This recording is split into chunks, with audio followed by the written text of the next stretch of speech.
Assalamualaikum sahabatku. Pada zaman Rasulullah SAW, ada seorang wanita yang memeluk Islam pada usianya yang sudah sangat tua. Wanita tua itu pun memimpikan bisa ikut turun berjuang bersama Rasulullah SAW dan para sahabat-sahabatnya. Karena wanita tua itu menyaksikan para mujahid-mujahid Allah yang turun ke medan perang dan menemui syahidnya karena keberanian. Sedangkan mereka yang selamat pulang dengan luka-luka yang bersimpah darah. Sahabat yang menunggu di perkemahan pun berlomba-lomba menghampiri para mujahid yang luka-luka, mengobati lukanya, membalutnya agar segera sembuh. Sedangkan sahabat yang lainnya membacakan firman Allah Subhanahu wa taala dan sabda Rasulullah SAW. Sedangkan sahabat yang lainnya lagi membacakan syair karya-karya mereka yang menyentuh hati, yang bisa mengobarkan kembali semangat para mujahid-mujahid Allah. Menyaksikan hal itu, wanita tua tadi melangkah tanpa arah sambil berkata di dalam hati, "Wahai Allah, sungguh aku pun ingin sekali bisa ikut berjuang bersama Rasul Engkau, bersama para sahabat-sahabatnya. Tapi apa yang bisa dilakukan oleh wanita tua seperti diriku?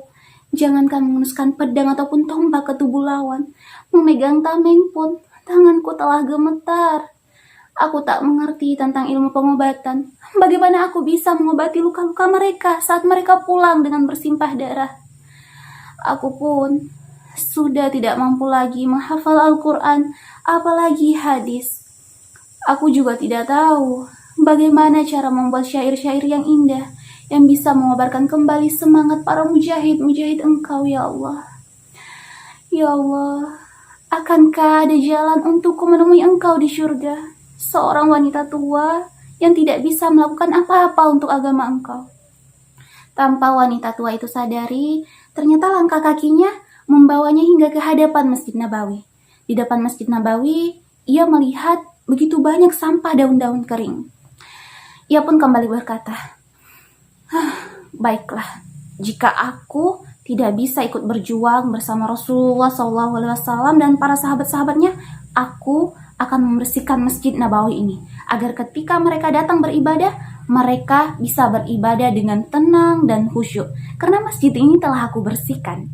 Akhirnya, dengan penuh semangat, wanita tua itu mengambil pelepah-pelepah kurma yang kering, memisahkan daun dari lidinya, dan mengubah lidi-lidi itu menjadi sapu. Disapulah Masjid Nabawi dengan penuh keikhlasan. Rasulullah SAW pun sangat bahagia melihat Masjid Nabawi begitu bersih karena pekerjaan wanita tua tadi. Hingga suatu hari, Rasulullah SAW menanyakan tentang keberadaan wanita tua itu. Karena sudah beberapa hari ini, wanita tua itu sudah tidak lagi tampak di Masjid Nabawi membersihkan. Rasulullah SAW pun bertanya kepada para sahabat-sahabatnya, "Wahai sahabat-sahabatku, kemanakah wanita tua yang biasa membersihkan Masjid Nabawi di sini?" Salah satu dari sahabat Rasulullah SAW pun menjawab, "Wahai Rasulullah, sesungguhnya wanita tua itu telah meninggal dunia." Mungkin bagi para sahabat Rasulullah, wanita tua itu tidaklah begitu penting, sehingga kabar kematiannya tidak diberitahukan kepada Rasulullah SAW. Tapi berbeda dengan beliau. Beliau berkata kepada para sahabat-sahabatnya, "Mengapa kalian tidak memberitahukannya kepadaku? Tunjukkan kepadaku di mana kuburan wanita tua itu."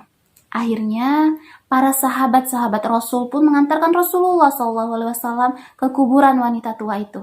Dan Masya Allah sahabatku, di sana Rasulullah SAW melaksanakan sholat gaib untuk menghargai dan menghormati seorang wanita tua penyapu Masjid Nabawi. Sahabatku, la tahzan kalau tidak bisa kita lakukan kebaikan karena faktor alasan tertentu. Karena kita semua ini punya jaki jalan masing-masing untuk menemui Allah di surganya. Tinggal kita mami, mau kikah atau tidak. Memang ada sebagian orang yang Allah kasih mereka kemudahan bisa melaksanakan qiyamul lail setiap malam. Tapi sebagiannya lagi tidak mampu melakukannya meskipun mereka telah berusaha. Tapi mereka melaksanakan puasa sunnah, Senin Kamis, Ayyamul Bid, bahkan puasa Daud. Sebagiannya lagi tidak bisa melakukan dua ibadah tambahan itu, Tapi kemanapun mereka melangkah, mereka akan bersedekah dengan para pengemis dengan murah hati. Sebagiannya lagi tidak bisa melakukan ibadah tambahan itu, tapi mereka mampu menjaga hati tetap bersih dan wajah yang selalu tersenyum kepada semua orang sepanjang waktu. Sebagiannya lagi tidak bisa melakukan apa-apa, selain hanya membuat anak kecil tersenyum dan tertawa bahagia setiap kali bertemu dengannya. Sahabatku, Allah Subhanahu wa Ta'ala berfirman dalam Quran surah An-Nisa ayat 124. A'udzu billahi minasyaitonir rajim. Bismillahirrahmanirrahim. Wa man ya'mal minas solihati min dzakarin wa unsa wa huwa mu'min فَأُولَئِكَ يَدْخُلُونَ الْجَنَّةَ وَلَا يُظْلَمُونَ نَقِيرًا. Yang artinya, dan barang siapa yang melakukan amal kebajikan, baik itu laki-laki maupun perempuan, sedang mereka dalam keadaan beriman, maka mereka akan dimasukkan ke dalam surga dan tidak akan dizolimi sedikit pun. Sebenarnya sahabatku, banyak sekali ayat-ayat di dalam Al-Quran yang menjelaskan bahwa Allah Subhanahu wa Ta'ala menjanjikan surga bagi mereka yang melakukan kebaikan. Jadi intinya tetap lakukan kebaikan meskipun itu cuma kebaikan kecil meskipun bagi orang lain itu cuma kebaikan yang sepele. Tapi bagi Allah Subhanahu wa Ta'ala itu adalah kebaikan yang penting, kebaikan yang disertai dengan keimanan dan juga keikhlasan. Sahabatku, jadilah orang yang baik, berpikirlah yang baik, dan lakukan selalu yang terbaik. Karena menjadi penting itu memang baik, tapi menjadi orang baik jauh lebih penting. Barakallahu fikum.